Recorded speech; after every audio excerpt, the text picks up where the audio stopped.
What's up and welcome back. I'm John Stark from MacMovieGuy.com, your favorite American blind film critic. I threw American in there this time. I'm reviewing The Old Oak. What's up, Brits? I found your Ken Loach movie. Let's talk about it. Does this movie have audio description over in the UK? I'd love to know. Hit me up. Um, but yeah, this is a film that was nominated last year for the BAFTAs, but is being released this year for consideration for awards in America. So we're now this and like One Life were both nominated last year at the BAFTAs, but are eligible for 2024 consideration. And yeah, so I got it for my consideration for that purpose. And ever since this sort of hit and I started hearing about it because of the BAFTA nominations, I always felt like, and I'm just be honest, did not have Ken Loach was like not on my radar as a director, and ever since then I've always felt like he should be. Like I keep hearing about these great things and these like sort of like socially challenging movies that he writes, directs, puts out there into the world, and the fact that people are worried this may be his last one just because he's been around forever. I guess he's getting up there in age. But it's sort of like it's tough though to really fully appreciate a director that I hadn't appreciated before losing my sight, and then the films don't have audio description. It's like somebody, I reviewed The Killer, John Woo's remake of his own movie this year, and then people were like, "Ugh, how have you haven't seen the original? The original's better." And I was like, "Well, I can't because it's not in my language and it doesn't have audio description." So these are like things where it's like, yeah, if I had known, I would go through and watch a whole bunch of these international directors because I know that their films would never be accessible to me. So that way I could have a whole bunch of perspective. I would have spent a lot more time watching international cinema, but I mean, I was watching it, but I wasn't like just, fully engorging myself in international cinema. Um, but obviously I would have wanted the perspective of a lot of these international, uh, renowned directors like Ken Loach.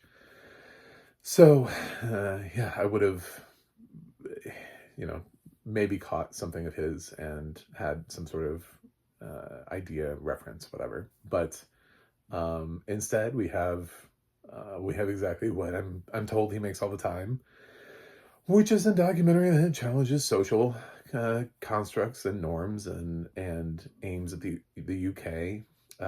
It's nice to know that Americans are not the only xenophobic people trying to keep immigrants out and making like their whole life about anti-immigration. So he tackles that, but he tackles that for the UK. There's a bunch of like angry Brits that live in this shanty town, like a former mining town that has just gone to shit. Um, and everyone's poor and I don't know. Not everybody's just getting by, and they're angry about their lot in life. And in comes a whole bunch of Syrian refugees. So obviously things are going to go great, swimmingly here. Um, and there's a clash. And our main character, is very anti immigration, anti people who look like him. Basically, we always say anti-immigration, but what we really mean at the heart of it is people who don't look like me. That's what we really mean.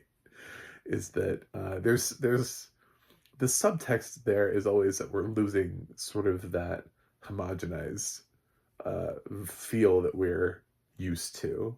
Here in America, it's that like Leave It to Beaver feel that whenever you see those people out there and they're like rallying, they're like, oh, well, we're losing that.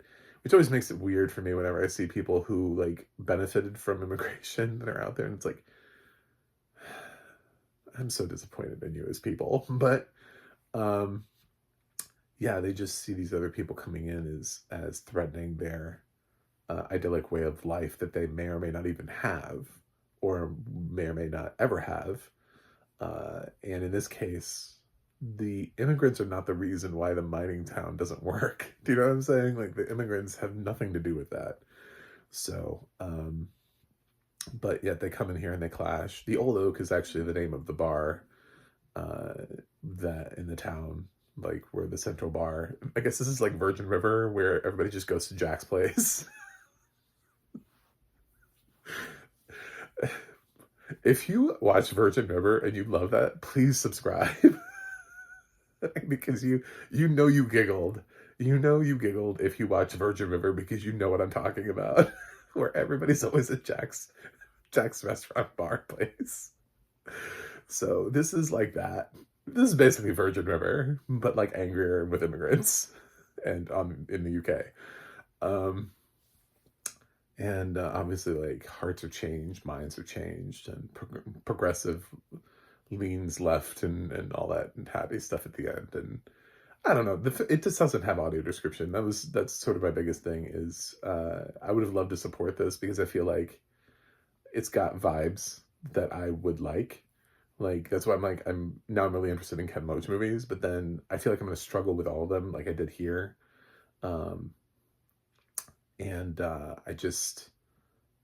don't know. I don't know that I'm ever fully going to be able to appreciate it, because I don't like.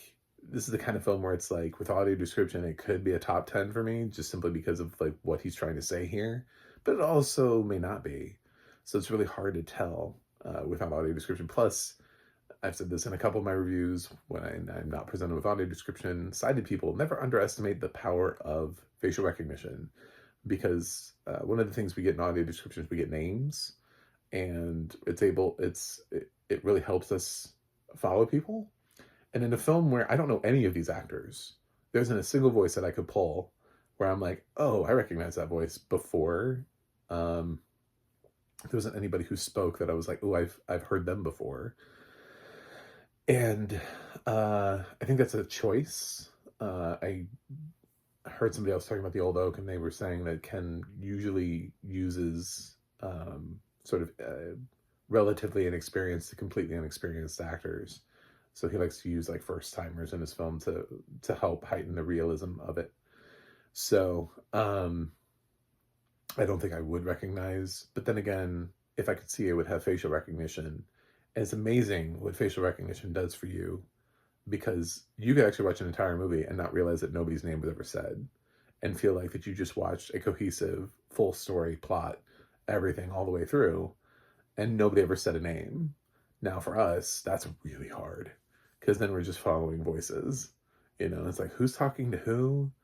I mean, because in my daily life, like, how often do we really use names? Every once in a while, when we're telling a story about, something that we did with somebody else. We're like, oh yeah, I went to the store yesterday with blank. It happens. But for the most time, when you're talking to somebody, and you have their attention, so you don't need to use their name. So you could feasibly make an entire movie without using a name. So it's just accessibility. That's why I was interested to know, considering this is a BAFTA top 10 from 2023, whether or not the film acquired audio description over there for its release, because UK does have audio description, and we frequently do get a lot of their audio description here ported to us. A lot of titles end up with UK audio description. It's just a British person narrating, and some of the terms are different. Instead of flashlight, you get torch. Instead of trunk, you get boot. Instead of elevator, you get lift. It's pretty easy. Like, after you've seen a couple films that have been narrated for the UK, you know what you're getting into. So if that's true, then why not use the UK audio description? Because I'm guessing what happened is Kino Lorber picked this up for American distribution, which means they could have gotten the UK audio description track for this and brought it along. And that would give them an audio description track for blind and low vision viewers here in America. Anywho, just food for thought. But I like where this movie's heart is at. I just have a really hard time guessing a range.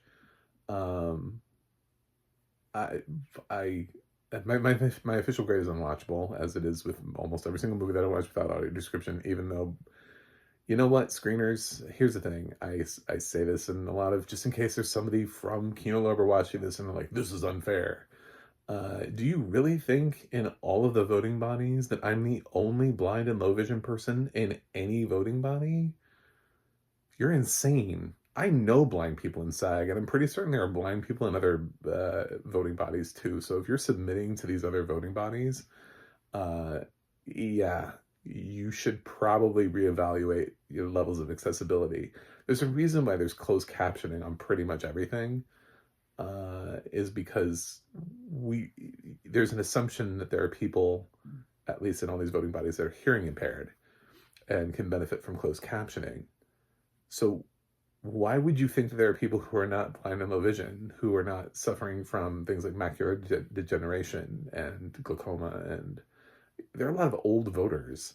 And if you put the accessibility there, it might help them. It might help them follow and understand your movie a little bit more. So what do you have to lose? You know? Accessibility is not that expensive, not as expensive as you think. So, that's my Ken Loach. Make a movie about, make your final movie about the lack of accessibility. um, yeah. So, I'm not gonna go. It's unwatchable, but my official grade would not go below B. It's somewhere B up, like B plus A minus A, somewhere around there.